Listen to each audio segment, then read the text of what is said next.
Anyway, welcome very much. You're all very much welcome. We have some new folks, and we also have some people who've had their proposals reviewed by us, and we have several people who have been evaluating with us for a long time. And so lots of different people here. And then also, like I said, we're recording this. So those of you watching the recording version, I hope you enjoy what we have here. I'm going to go through my little presentation, like I said. So we are in our 10th year of reviewing proposals. I did start the very first work I did was in February, to try to build the organization was in February of 2015, which is now exactly 10 years. In that time, we have reviewed 1,200 different grant proposals, and we've engaged more than 1,000 volunteer evaluators like yourselves, usually a couple hundred around to participate. The total is over 1,000 now. And we've generally maintained very high satisfaction rates among our authors and evaluators. I hear particularly from evaluators, I've heard very little negative feedback. Mostly I've heard suggestions for improvement, which we have often implemented. One of the benefits of doing it round after round is eventually the round ends, it stops, and then we get to start over, and that allows me time to implement suggestions. And again, every single one of our rounds, we have improved the process a little bit, so it's now going pretty well. In addition to just accepting proposals directly from authors, we also partner with grant makers.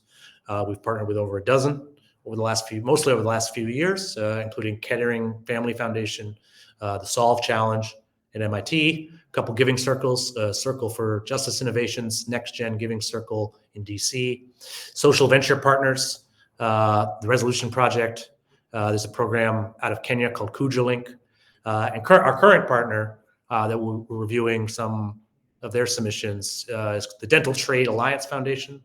They fund in the area of oral health in the U.S., mostly small healthcare clinics, lots of rural clinics and programs supporting veterans and other folks doing oral health care work. We have 23 proposals that were submitted to them. So, and then we have 10 others that have already come in. It's a month left until the deadline. You can see here in our timeline. If you watching this right now have a grant proposal and you're wondering if you should submit it, yes, you should definitely submit it. We have more than enough evaluators. Whatever your grant proposal is, I'm sure we'll do a very good job reviewing it. With most funders, you need to think about are we a good fit for this program? Or I'm not sure if now's or you think you might need to network with me before. None of that's true here. Every single proposal that comes in by March 15th is going to get reviewed. It's going to get reviewed thoroughly. You're going to hear from 6 to 12 different evaluators, most likely. Even if you're a little bit late on March 15th, I'll probably still sneak it in. Because as you can see, it does take me a little while.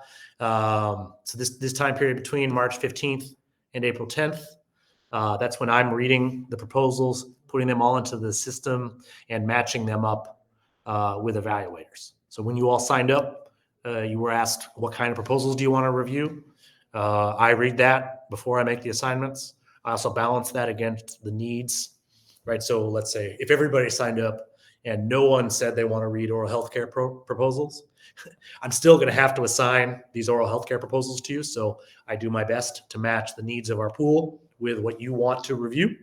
But if you have particular interests or particular areas where you think you can be most helpful, feel free to let me know that. I can add that to your profile. I want to make thoughtful assignments. I often review with other programs, and a frustration for me is that it seems like I'm often assigned random proposals when I do have areas where I can be more helpful than others. And I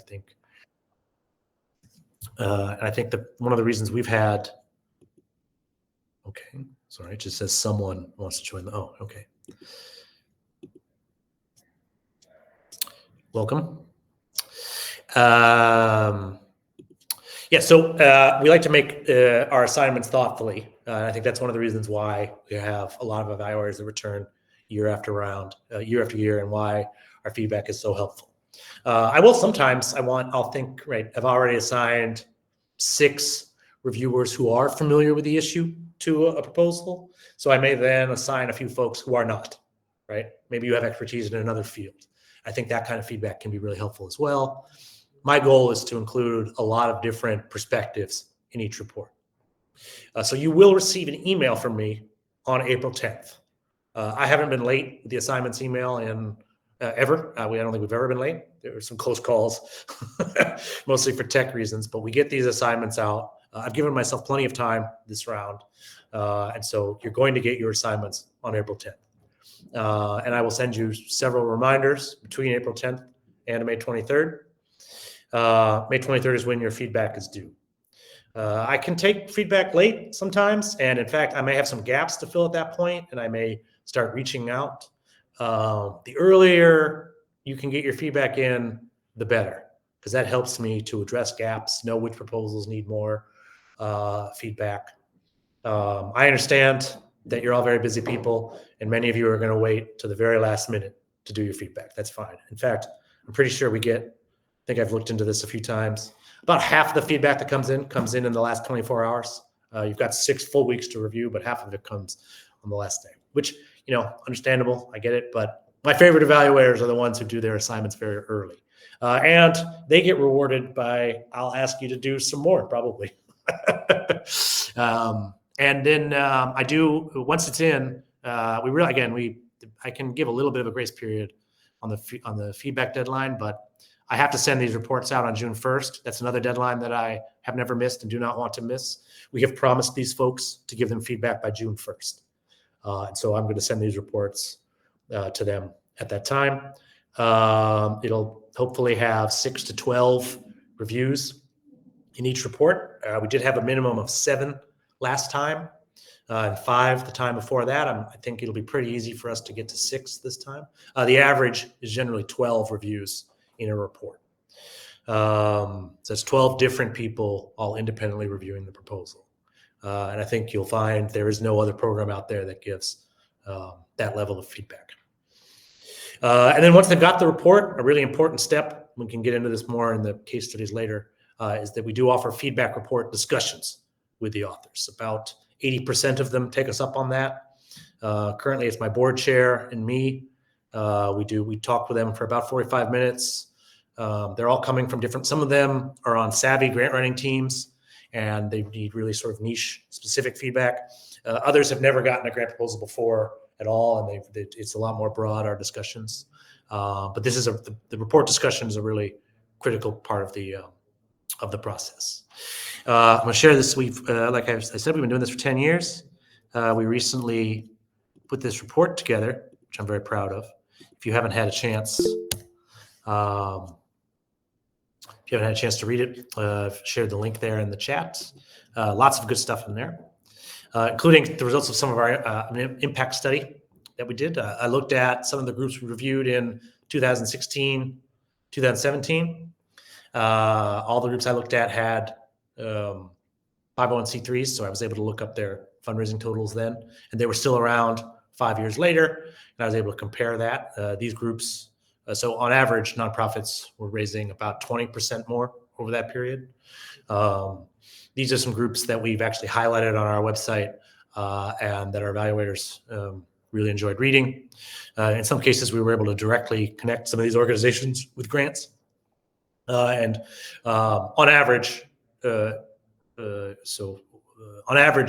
groups increased their fundraising by 213%, and 87% of the groups that we reviewed increased their fundraising to some degree. We currently have more evaluators than we did then.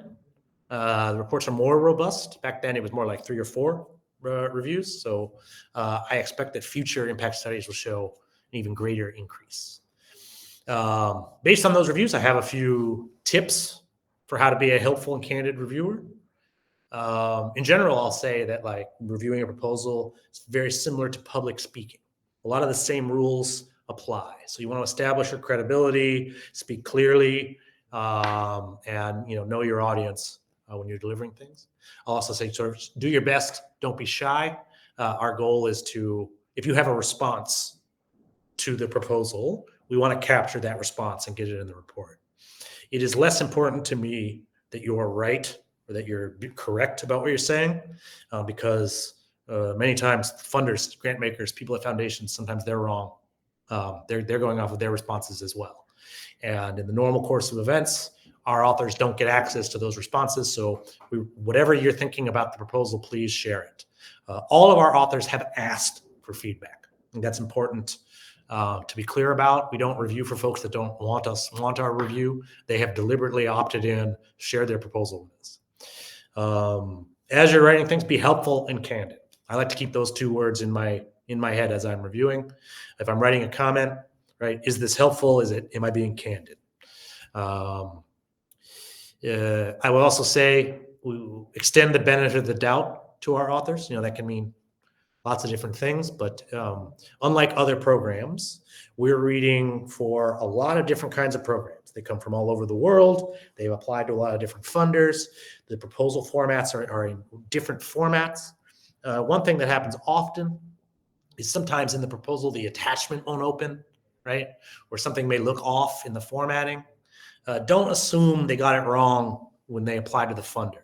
It's usually actually the funder's fault that the attachment isn't opening, because they've put security measures on the attachment and we can't get to it that way. Just read what you can see. If there is something that you wanted to see but wasn't there, don't blame them for that. Just explain why you would have wanted to see it and what you would have been looking for. Again, try to be helpful and candid. I would also add to lead with kindness when you're reviewing these proposals. It is a personal belief of mine that kindness is the highest form of wisdom. And I also know from experience talking to the authors that mean comments are pretty easy to disregard. And the comments written with kindness, even if they are very critical, are taken more seriously. And also remember, we can try to figure out why they didn't get that particular grant, assuming they were rejected. But we don't have time machines and we're not mind readers. So I think focusing in the future, they're going to apply for other grants, right? Focus on the strengths of the proposal that they can build out and on areas for improvement and how they can do that improvement. As I said before, don't worry about being right. This is more about sharing your perspective. And like I said, also said earlier, this is an important rule for public speaking, one that I actually haven't followed today. Share a little bit about your background up front. Before I founded Unfunded List, spent about 15 years as a fundraiser. I also participated in a lot of grant making. I was on both sides of the aisle, so to speak. And it was frustrating to me, the lack of feedback and candor in the sector. And I built a program to address it. If you can share personal, similar experiences, those are the comments that get taken the most seriously. I was fundraising for a similar organization and we did this and it worked really well. That's really good advice. Also, don't be shy about the fundamentals. Like if there's some basics of fundraising that you think they've missed, right? Fundraising trainings can be expensive. A lot of our folks don't necessarily have access to that sort of stuff. Feel free to share some 101 level stuff with some of our authors. Many of them still need to learn that.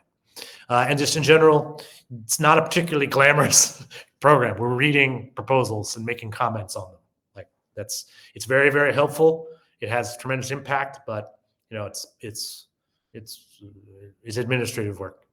And I thank you all for doing that. Over the years, we've noticed some common mistakes that the grant makers make. Again, they're all kind of different. If you want to dive more deeply into this, I've written it up as a blog post. This is also a common, when I'm asked to speak to groups, fundraising groups, this is usually my topic, just for focus on the common mistakes. The first one up front is they're not necessarily making mistakes. Grant making is hard and good proposals are rejected all of the time. And that can make giving feedback hard, but it is, I think, an important point. What we're doing is not necessarily looking for their mistakes, right? They may not have made any. It's possible they just didn't get this grant. If they did make mistakes, the number one mistake that we see most often is funder fit. There's a very clear lack of alignment with the funder stated strategies.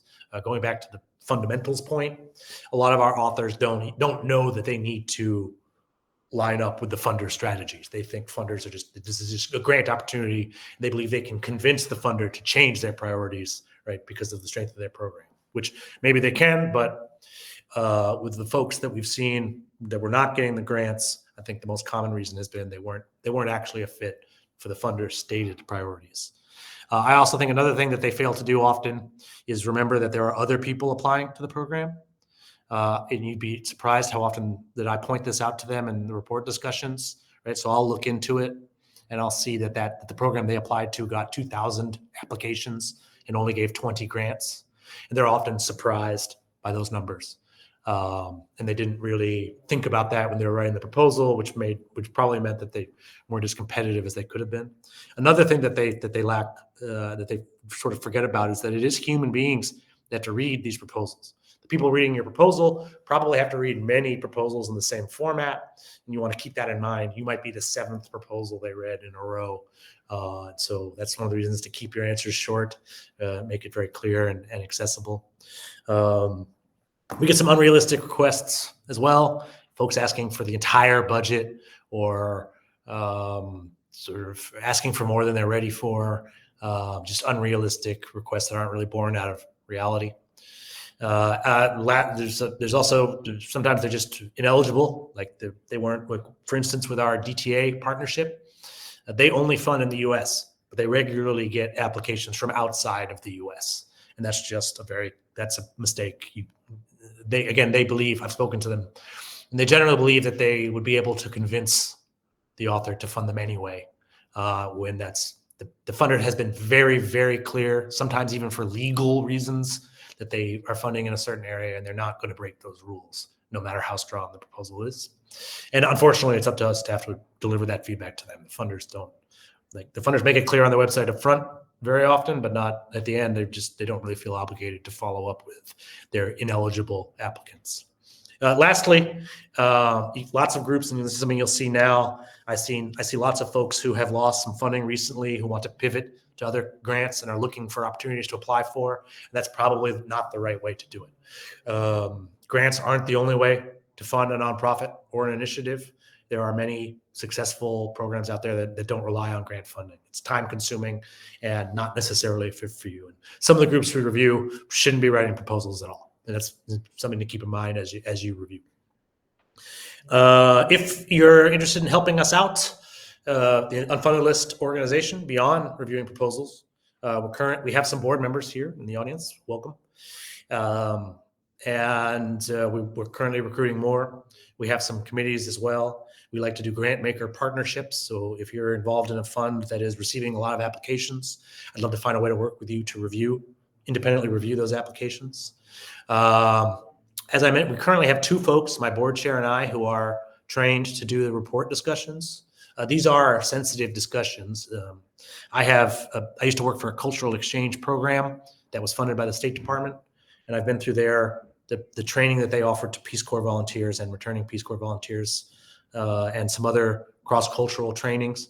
I've now spoken to proposal authors in over 90 different countries about their proposals. I've done the report discussion in Spanish and in French, and I've also talked to, like I said, people who are on very savvy grant writing teams who win lots of grants, and maybe they just didn't get this one.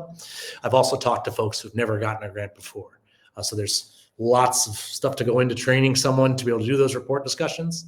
But we would love, especially as the program grows, we'd love to be able to get more people involved in that as well. As you're reviewing, if you do want to talk, have a conversation with the author, we do have there's a button. There are some buttons at the bottom of the reviewing page for direct conversation. You can suggest a resource if you think there's something they should apply for. And if you want to introduce them to somebody that you think can help, you can offer that introduction to them. And then during the report discussion, we will go over those offers with each person. For those of you who are in the DC area, we have an event March 8th. We're working with Spur Local, which is formerly the Catalog for Philanthropy, which is a similar organization in DC. They provide feedback to folks that don't make it into the catalog. And we're doing a training event with their reviewing committee, expecting 50 to 60 different evaluators in the DC area. Also, we've got some food lined up, pupusas, empanadas, That's what I'm most looking forward to. The value of your contribution. I just want to be clear, our program does not exist without evaluators. So thank you very much. I have my own thoughts, but I can't write the full feedback report myself. And even if I did, that would just be one person's opinion. Even if we had the AI do it, the AI can only provide one, point of view on that. We need evaluators to do this. The reviews are just essential. This is the opportunity, to shape the future. People get our feedback and they change course. We're making impact in the field of philanthropy. You also, if you come to our event, and particularly if you're doing follow-up offers and connecting with our applicants, we can and do connect folks. Lots of people have made new and valuable contacts to our program. And one thing I'll mention is that a lot of people, this has been very good for them professionally. We've seen a number of people who started out in fundraising and who wanted to work in philanthropy, and they reviewed proposals with us for a few years, applied for a job at a foundation. I was one of their references, and now they're working in philanthropy. Now we have many evaluators who have seen their careers advance and mentioned us. When you're in between jobs and you're at an interview and they say, how are you keeping busy? Telling them that you review proposals for Unfunded list is a great answer, especially if you're applying for something in the philanthropy space.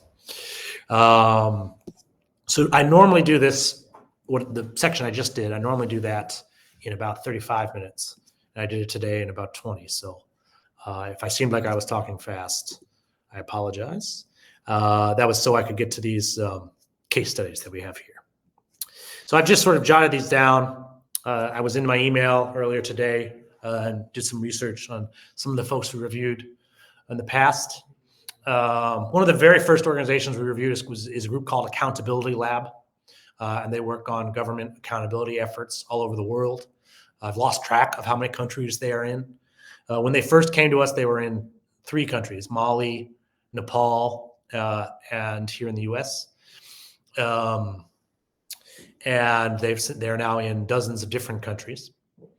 I know Blair, the founder, from long before I started the organization. And in fact, he was one of the people I asked for.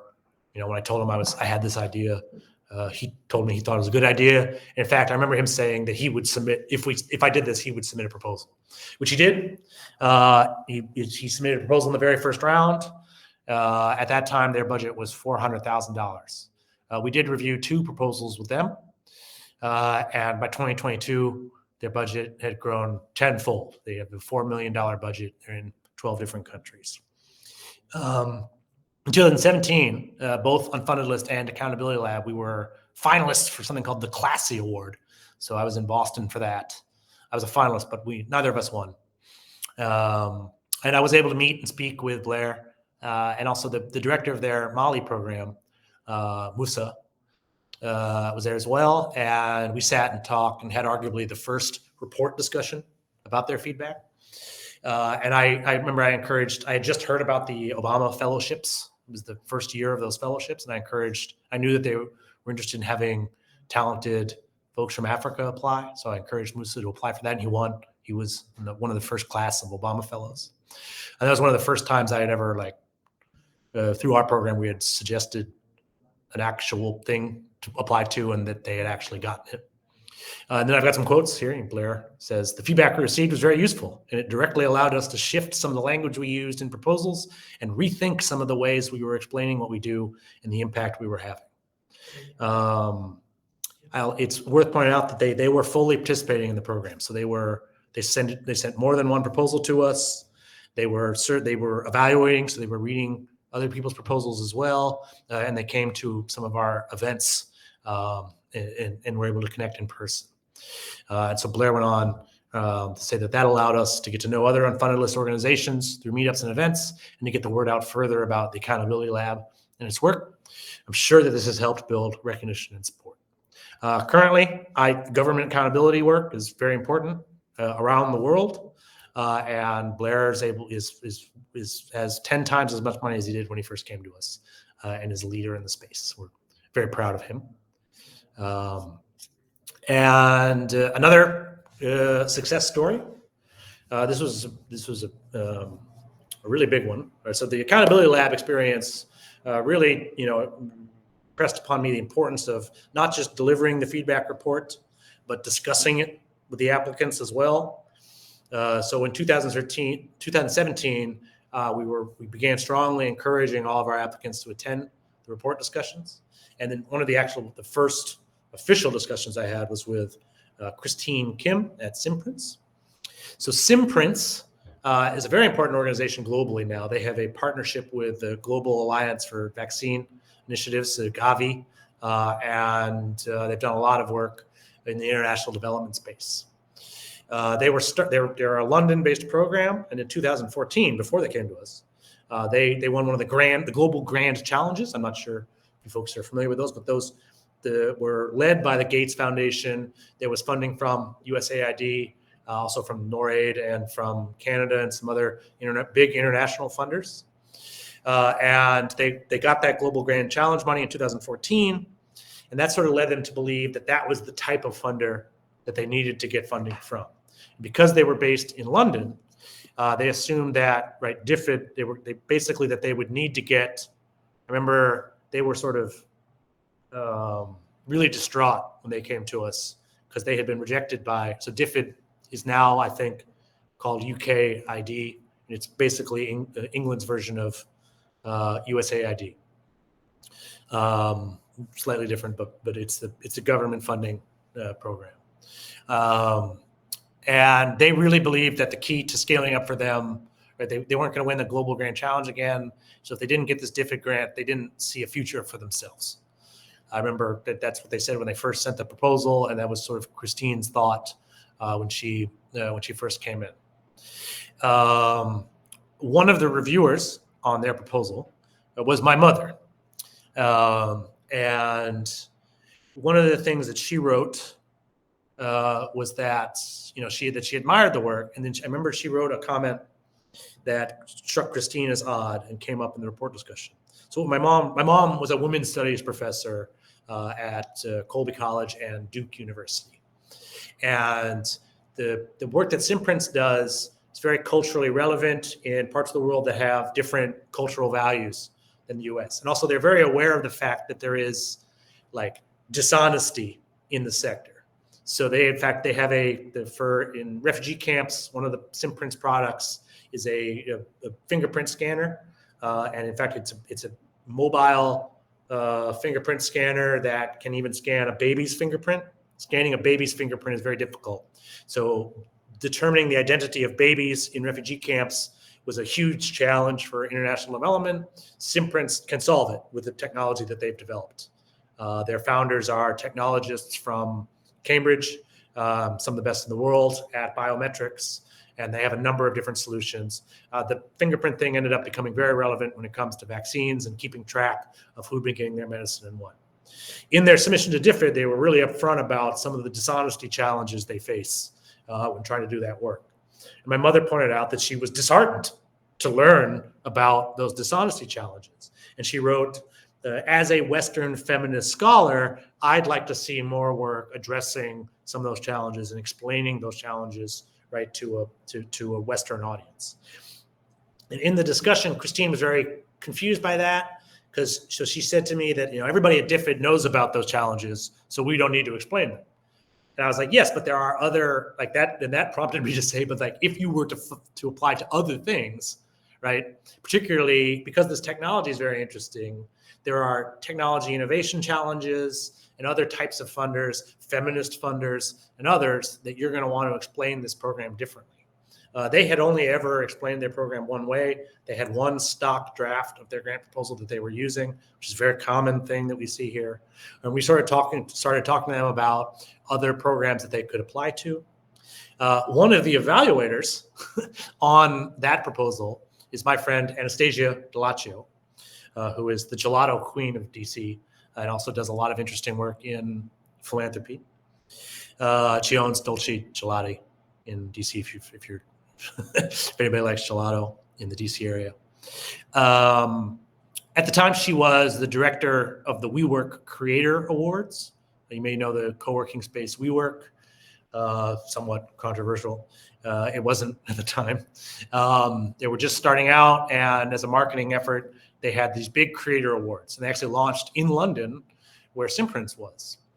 And I know for a fact they were only looking at DFID as a target, would not have ever even known about the creator awards. Anastasia encouraged them to apply. I think she probably put a good word in, and they won. They won $360,000, and it was a big check. Ashton Kutcher gave them their big check on the stage, and that was very exciting for me. As you can see, we've got some quotes in here. We won. I wanted to be the first to tell you we won the grand prize in the scale category for the Career Awards. Thank you so much again for funneling the opportunity to me. It's mad how fast things have happened from it. Now we've got $360K to scale up and develop another fingerprint scanner for babies.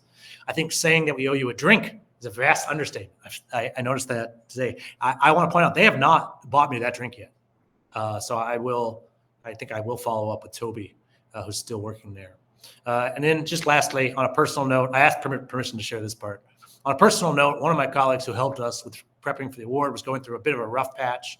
This served as a welcome distraction and ultimately lifted her spirits and morale. So I'm very grateful for the key role you played in making this happen.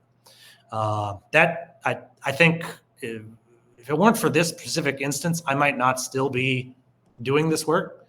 A lot of what I do is pretty thankless. That felt very good to hear. And I know exactly what she's talking about. You're getting rejected and rejected and rejected. No one's telling you why. And it looks like you're not going to be able to go forward. I can only imagine how great it would feel to just all of a sudden get $360,000 when that's your reality. And you'll be happy to know they went on to win many other funding challenges. They won at Solve at MIT, one of our partners. They won a big grant from the Global Innovation Fund. They ended up forming some huge partnerships with the WHO, Gavi, UN-related partnerships. They're now a huge player in the international development space. And there's a quote from Toby.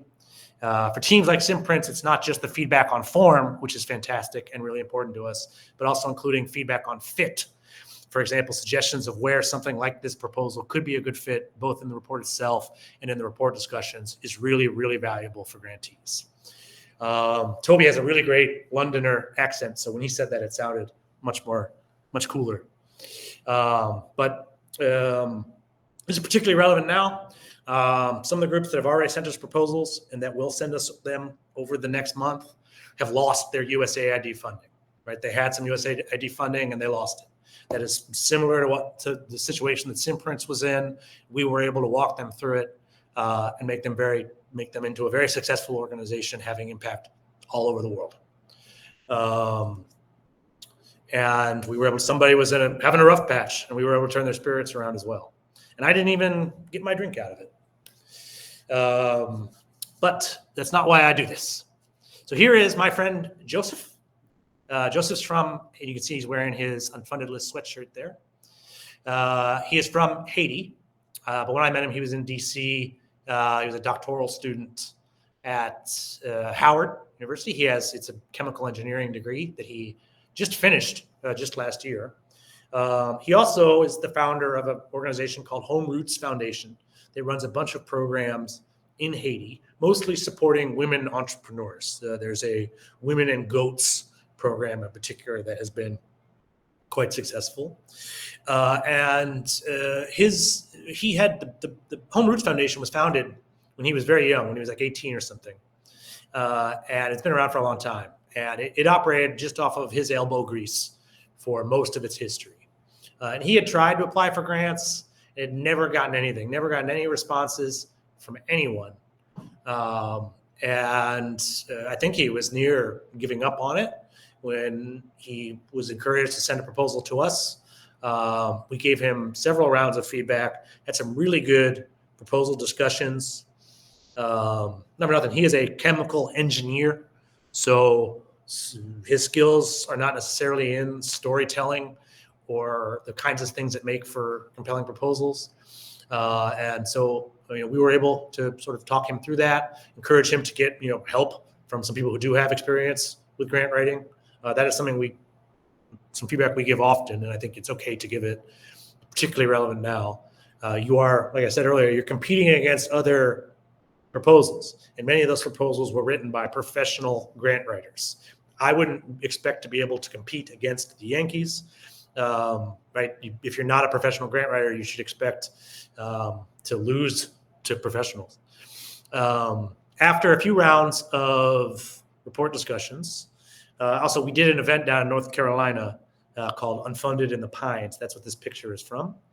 So Joseph was able to talk to me for a good long while, and we were able to give him some feedback in person from several evaluators. He started again with the new proposal, new language a couple of years ago. He did submit a proposal last round, and during the report discussion, he said he got 3 out of 7 of the things he applied for that year. He also applied to our friends at the Gratitude Network, and he's currently a fellow with them, getting additional support opportunities. And he wears his Unfunded sweatshirt wherever he goes, even on warm days. We are many more folks that we've helped in similar fashion. But those 3, I think, are particularly relevant to what's happening now. In all 3 cases, the program was strong, very strong. We were probably able to make some suggestions, but these were, this is a PhD student, a team of technologists from Cambridge, an internationally recognized expert on government accountability. Like, they know what they're doing. They just need the funding to do it. And we were able to advise them on fit, on how they're telling their story, and what confused us. And through our written feedback and conversation, we were able to help them make longer-term plans and better strategies. And these are now thriving organizations that are doing what they set out to do. And again, it's evaluators like you that make that possible. Also some elbow grease from me, but I'm happy to do it. And that brings us to the end of my little presentation for today. We have 5 minutes left until 12:45. So if there are any questions or comments from the group, I'm happy to answer them now. Thank you for using the hand raising feature. Kathleen, go ahead. So Mike, this has been very informative and very helpful, and it's great to know that you're making such an impact. How much do you get into the budget? Because as a reviewer, that's the first thing I look at, is the budget and budget narrative. And so it's not just about storytelling. And when I'm reviewing grants, often the budget is the problem, not the narrative itself. Because we work where the grant making programs that I work on now, we work with a lot of people who have international backgrounds, and English may not be their strong suit, or as you were talking about the gentleman from Haiti, we get a lot of people like that applying for our programs, and we know that. We are quite aware that there are cultural differences and so on, but the budget has to work or we can't make a grant. So I'm just curious if we even see the budget and how much feedback we would provide. Yeah, thank you for the question. So this goes to one of my earlier point about giving them the benefit of the doubt. So one, I'll say we do encourage them to submit something with a budget. If they look at our frequently asked questions and in the application form and everything, we tell them our evaluators can be more helpful if you include a budget. Because we review proposals, so sometimes the submission, so like they use to submit, the funder uses Submittable or ApplyMonkey or something like that. Right. And the funder has limited the permissions on the attachments. So in the actual proposal, you try to click on the budget and you can't open it. I am doing my best to check on that and to try to get those budgets in there. We don't always get them. It's possible you'll review something that doesn't have a budget. And so we do everything we can to, I don't want to tell them, no, we won't review it, right? But we're doing everything. And if they come to the report discussion, it'll be the first thing I say. If you come back with another proposal, please make sure it has a budget. And you're not the only evaluator who the budget's the first thing they look at. Personally, I don't actually look at it at all. I'm much more of a language type person and not really financy. But I understand that, and I think feedback on the budget is very important. Our forum does Yeah. ask several questions about the budget. If the budget's not there, I think you can still make comments that are budget related. Talk about what you would have been looking for, what you Hmm. wanted to see. If you want to share a template of a budget, you can do that. You're absolutely right that internationally there is different standards when it comes to budgets. I once went to a training, and it was our trainer was it was finance training for people in development and nonprofits. But our trainer was from Israel, and he was giving feedback, or he was giving advice on how it works there, which is different, fundamentally different to how we budget here. Particularly when it comes to the types of grants we were talking about there. And that's the world's a very big place. Different funders ask for different formats of budgets. Again, so I would say go back to my benefit of the doubt program, but I'll also say we are very much encouraging them to supply their budgets.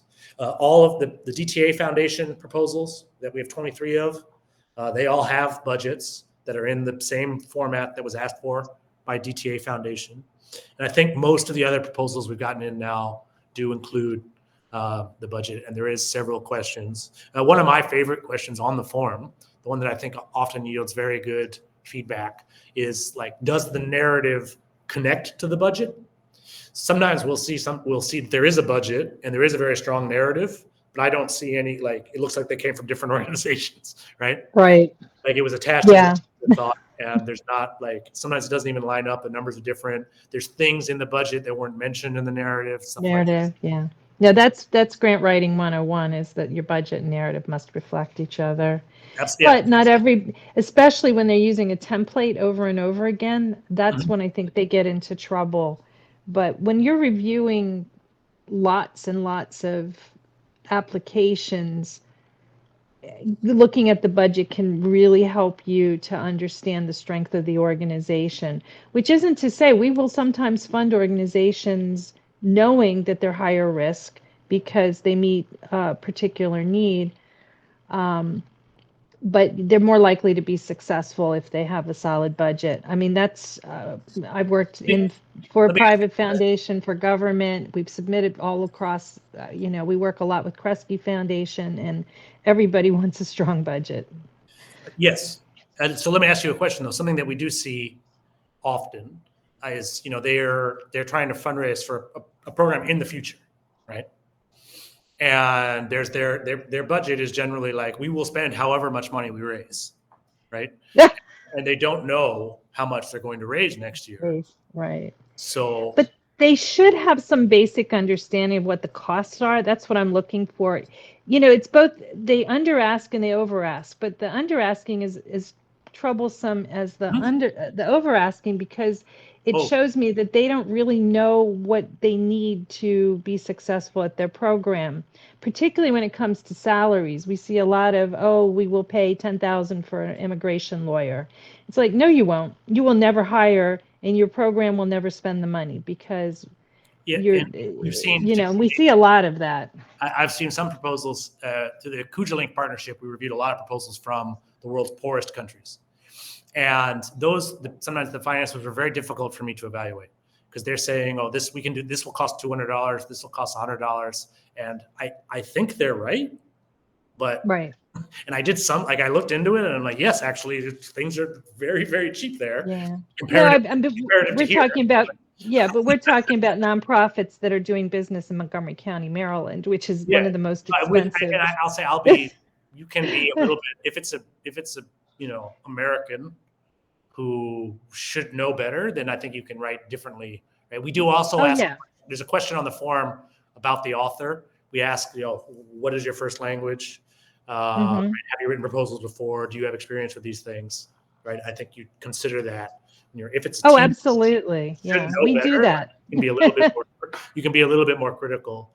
But we absolutely encourage the applicants to attach their budgets, and I encourage the evaluators to look at those and make helpful comments, because I do think there are many programs that are making their decisions based off of the strength of the budget. So that I think your feedback on that stuff will be very useful. Are there Thank any you. other questions from the crowd or comments, or if anyone wants to offer me a drink? I'm collecting IOUs on that front. No? Great. Terrific. We have finished at 12:48. Those of you with 1 o'clock meetings, you've got time to run to the bathroom, get a coffee, whatever. Just a quick reminder: proposals are due March 15th.